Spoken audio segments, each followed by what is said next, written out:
আজ আমি লাউয়ের কোপ্তা কারি করে দেখাচ্ছি আমি কিভাবে করি।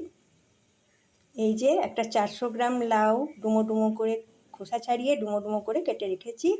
একটি মাঝারি সাইজের আলু আমি সেদ্ধ করে রেখেছি।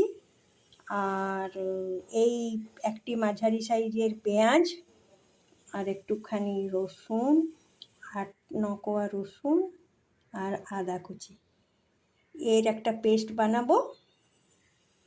আর লাউটা একটু ভাপিয়ে নেব, দিয়ে তারপর স্ম্যাশার দিয়ে আলু আর লাউ স্ম্যাশ করব। তারপরে আর কি কি মেশাচ্ছি আমি এরপরে দেখাবো। মশলার মধ্যে লাগবে নুন, হলুদ, অল্প 1 চিমটি চিনি আর কাশ্মীরি লঙ্কার গুঁড়ো আর একটু মিট মশলা, আর বিশেষ কিছু লাগবে না।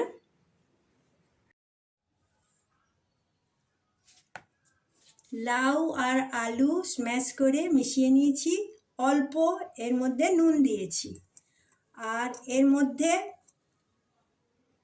1 টেবিল স্পুন কর্নফ্লাওয়ার দিয়েছি আর 2 টেবিল স্পুন বেসন দিয়েছি। এবার এটাকে মাখবো, অল্প নুন দিয়েই মাখবো, আর কিছু এর মধ্যে দেব না।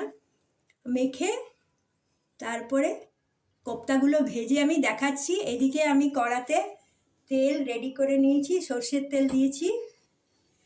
আর ওই যে আদা রসুন পেঁয়াজের পেস্টটা ছিল সেটা অর্ধেকের ওপর ভাজা করে রেখেছি, তারপরে পরে আবার ফ্রাই করব।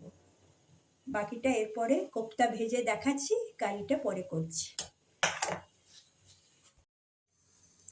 কতগুলো কাঁচা লঙ্কা কুচিয়ে নিয়েছি। আর এইটা মাখতে গিয়ে যদি আপনাদের মনে হয় একটু বেশি নরম হয়ে গেছে, তাহলে আর একটু বেসন বা কর্নফ্লাওয়ার মিলিয়ে নেবেন। ওটা সুবিধা মতো একটু করে নিতে হবে। আর লাউ যখন আমি সেদ্ধ করেছিলাম, লাউয়ের জলটা কিন্তু আমি চিপে রেখে দিয়েছিলাম, ওইটা ফেলে দিইনি। ওইটা আমি যখন কারি করব তখন ওইটা ব্যবহার করে নেব। এই দেখুন, আমি কোপ্তাগুলো এবার তেলে ছাড়ছি, ভেজে ভালো করে তুলব, তারপরে সমস্তটা ভাজা হয়ে গেলে আমি দেখাচ্ছি।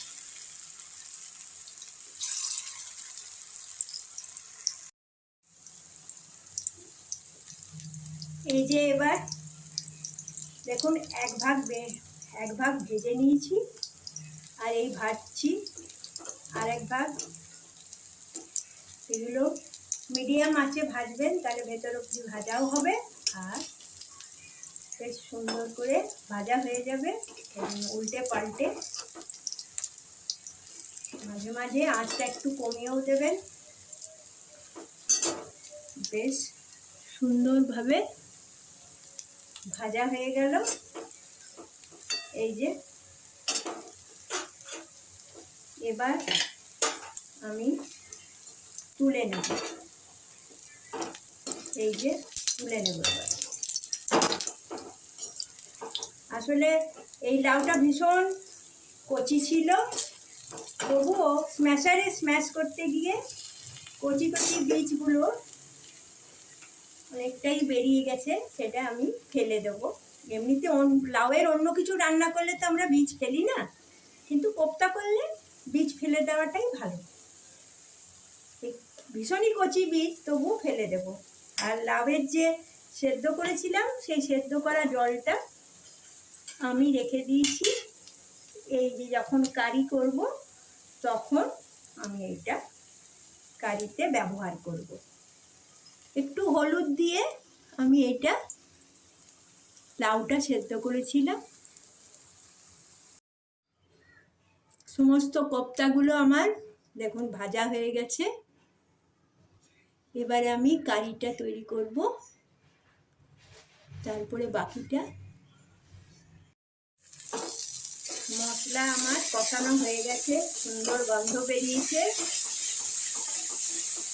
এই যে লাউ আর আলু সেদ্ধ করা যে জলটা ছিল সেটা আমি এবার দিয়ে দিই।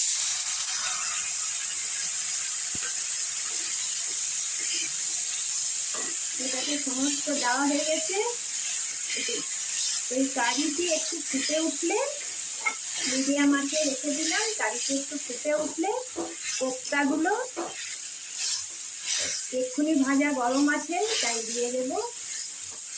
একটু গরম রাখবেন ভাজা কোপ্তাগুলো, তাহলে ভেতর অবধি ভালো রস ঢুকবে। তৈরি হয়ে গেছে। এবার আস্তে আস্তে আমি এই কোপ্তাগুলো দিয়ে দেব। আমি ওই সময়ে ভাজার সময়ে তেজপাতা দিতে ভুলে গেছিলাম, তাই গ্রেভিটা হওয়ার সময় আমি একটু তেজপাতা দিয়ে দিয়েছি একটা ছোট। এটা দিয়ে বিশেষ নাড়াচাড়া করবেন না, তাহলে কিন্তু কোপ্তাগুলো ভেঙে যাবে। এই একবার জাস্ট নাড়িয়ে আমি 1 চামচ গরম মশলা এর মধ্যে ছোট চামচে দিয়ে দিচ্ছি, আর 1 চামচ ঘি। একটু ঘি, যারা ঘি পছন্দ করেন না তারা স্কিপ করবেন, কোপ্তাতে ঘি দিলে ভালো লাগে।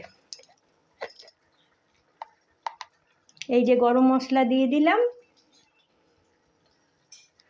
আর 1 চামচ আমি ঘি দিয়ে দেবো সারা। 1 চামচ ঘি দিয়ে দেবো এর ওপর। দেখুন এবার হয়ে গেছে। গ্যাস আমি অফ করে দিলাম, আমার রান্না সারা।